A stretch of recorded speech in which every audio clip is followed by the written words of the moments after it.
Hello friends, welcome back to my channel. कहानी की शुरुआत में एक न्यूज चल रही होती है। वाईजी एंटरटेनमेंट को मैनेज करने वाला यानी कि जुंग ने अपनी कंपनी को छोड़ दिया है। उसके बाद हमें 7 साल के बाद का सीन दिखाया जाता है। जुंग अब एक साधु बन चुका था। एक वक्त में बहुत ज्यादा फेमस रह चुके जुंग को के-पॉप इंडस्ट्री, ऑडियंस और उसकी कंपनी वाले भूल चुके थे। जुंग अपनी पुरानी कंपनी वाईजी एंटरटेनमेंट के अंदर जाने का ट्राई करता है, लेकिन वहाँ की सिक्योरिटी जुंग को रोक लेती है। जुंग उन लोगों को बताता है, मैं इस कंपनी का को फाउंडर हूँ, लेकिन सिक्योरिटी को उसकी हालत देखकर इस बात पर जरा भी यकीन नहीं होता। इसीलिए जुंग को वहाँ से भगा देते हैं। तभी कंपनी का प्रेसिडेंट वहाँ आ जाता है। कंग जुंग को पहचान लेता है और उसे इस हाल में देखने के बाद शौक भी हो जाता है।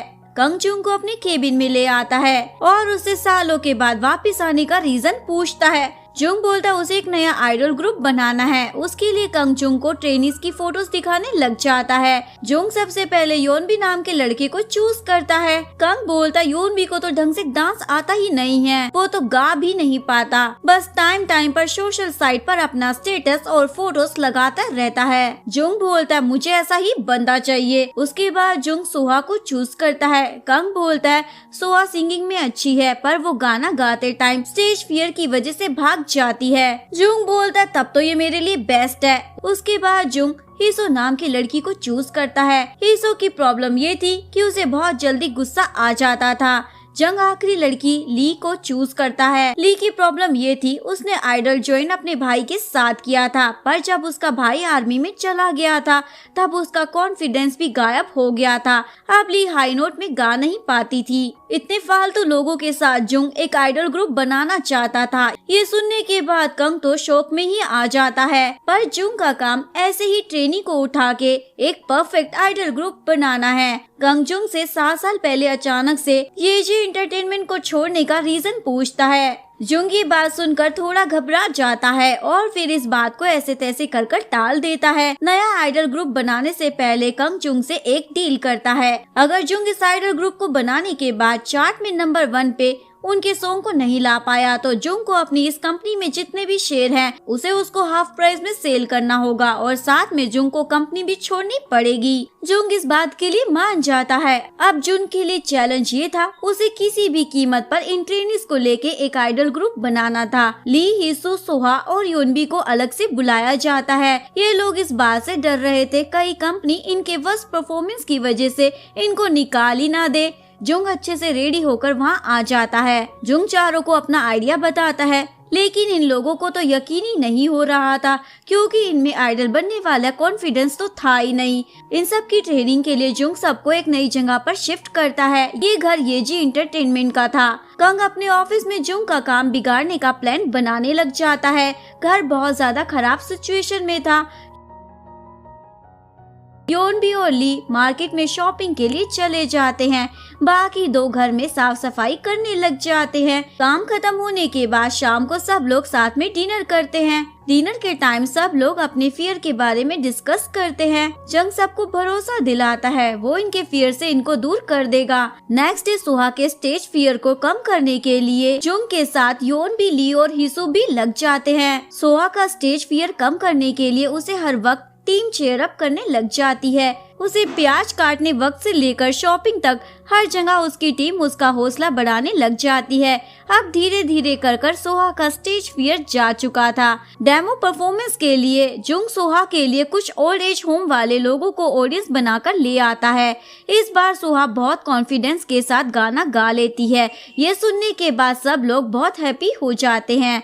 अब बारी थी ली की। ली के हाई नोट की प्रॉब्लम सॉल्व करने के लिए जुंग और उसकी टीम ली को शॉक देने का ट्राई करते रहते हैं। ये लोग कभी ली के सामने डरावने भेष में आ जाते हैं तो कभी फ्रिज में फेक हाथ रख देते हैं और एक दिन डाइनिंग टेबल पर डिनर के वक्त ली के लंच बॉक्स में मकड़ी रख देते हैं। ली बहुत ज्यादा डर जाती है और डर की मारी चिल्लाने लग जाती है और इस तरह उसका हाई नोट वाला इशू सॉल्व हो जाता है। उसके बाद ली बहुत अच्छे से हाई नोट में गाने लग जाती है। एक दिन हीसो योनबी को छोटी सी गलती के लिए बहुत बुरी तरीके से पीट देती है। ये देखने के बाद जुंग डिसाइड करता है अब उसे हिसू का गुस्सा कम करने के ऊपर काम करना है। जुंग अपनी टीम सोहा और योनबी के साथ मिलके प्लान बनाने लग जाता है। सबको मिलके हिसू को गुस्सा दिलाना होगा ताकि वो अपना गुस्सा सॉन्ग या रैप गा के निकाले। प्लान के हिसाब से ली गाना गाना स्टार्ट कर देती है। हिसू उसका रैप सॉन्ग ऐसे तैसे कर बर्दाश्त कर रही थी, पर जब योनबी गाना गाने लग जाता है तब हिसू अपने गुस्से को काबू में नहीं रख पाती। हिसू अपने गुस्से और फ्रस्ट्रेशन को रैप की हेल्प से बाहर निकाल लेती है। तीनों लोगों की प्रॉब्लम तो जुंग ने आइडिया लगाकर हटा दी थी। योनबी को भी सही लाइन पे लाने के लिए जुंग एक आइडिया लगा लेता है। योनबी के 400 फॉलोअर्स थे, अचानक से 20 के फॉलोअर्स हो जाते हैं। ये देखने के बाद योनबी तो शॉक हो जाता है। अब योनबी अपने रिस्पेक्ट को बरकरार रखने के लिए बहुत अच्छे से मेहनत करने लग जाता है, जिसकी वजह से वो अच्छे से ट्रेनिंग भी ले लेता है। अपने ग्रुप को रेडी करने के बाद जुंग एक आइडल को ट्रेन करने के लिए बुलाता है। इसका नाम था हैन। हैन एक बहुत ही अच्छा कोरियोग्राफर बन गया था और इसको फेमस बनाने के पीछे जुंग का बहुत बड़ा हाथ था। हैन सबको डांस करने के लिए बोलता है, पर ये बोलने जितना आसान नहीं था क्योंकि ये लोग बहुत ही खराब डांस कर रहे थे। हैन इन लोगों को अच्छे से ट्रेनिंग देने लग जाता है। कंग जुंग को बोलता है, हैन बहुत ही ज्यादा चार्ज करता है, क्या तुम इसको पे कर पाओगे? जुंग बोलता है, मैं इसको उससे भी कीमती चीज गिफ्ट करूंगा। प्रैक्टिस चल रही जगह में आने के बाद जुंग हैन को एक ऑफर देता है। हैन असल में एक सिंगर बनना चाहता, कुछ प्रॉब्लम की वजह से उसे कोरियोग्राफर बनना पड़ा था। जुंग बोलता है, तुम इस ग्रुप में लीड सिंगर बन के डेब्यू कर लो, बदले में अपनी टीम को अच्छे से ट्रेनिंग दे दो। ये सुनने के बाद हैन को ये आइडिया सही लगता है, यानी कि हैन मान जाता है। उसके बाद ये लोग मिलकर बहुत ज्यादा मेहनत करने लग जाते हैं। जुंग वाईजी एंटरटेनमेंट में इन्वेस्टर्स की मीटिंग में अपने ग्रुप पर इन्वेस्ट करने के लिए रिक्वेस्ट करता है, लेकिन सब लोग इस बात से पीछे हट जाते हैं। म्यूजिक वीडियो की शूटिंग के लिए जुंग वाईजी एंटरटेनमेंट से स्टाफ को हायर करता है, पर शूटिंग लोकेशन पर जाने के बाद सब लोग कुछ न कुछ बहाना कर भाग जाते हैं। जुंग इस बार हार मानने वाला नहीं था। वो और उसकी टीम जुगाड़ लगाकर अपना म्यूजिक वीडियो शूट कर लेते हैं। इनका जुगाड़ वीडियो अलग और यूनिक कॉन्सेप्ट में रेडी हुआ था, जिसकी वजह से जुंग की टीम रातों रात बहुत ही फेमस हो जाती है।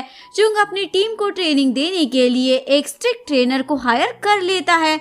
जब सब लोग सो रहे थे तब इन लोगों को एक जगह में शिफ्ट किया जाता है।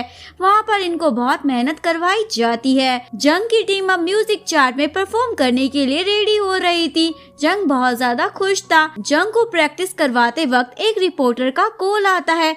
कॉल पर कोई रिपोर्टर जंग को चोई के बारे में पूछ रहा था। चोई का नाम सुनने के बाद जंग के फेस पे मायूसी छा जाती है। 7 साल पहले जंग का अचानक से वाईजी एंटरटेनमेंट को छोड़ के जाने का रीजन उसी से रिलेटेड था। जंग की टीम को इंटरनेट पर एक आर्टिकल मिल जाता है जहाँ लिखा हुआ था 7 साल पहले चोई नाम के ट्रेनी ने सुसाइड किया था और उसका रीजन जंग को बोला जा रहा था।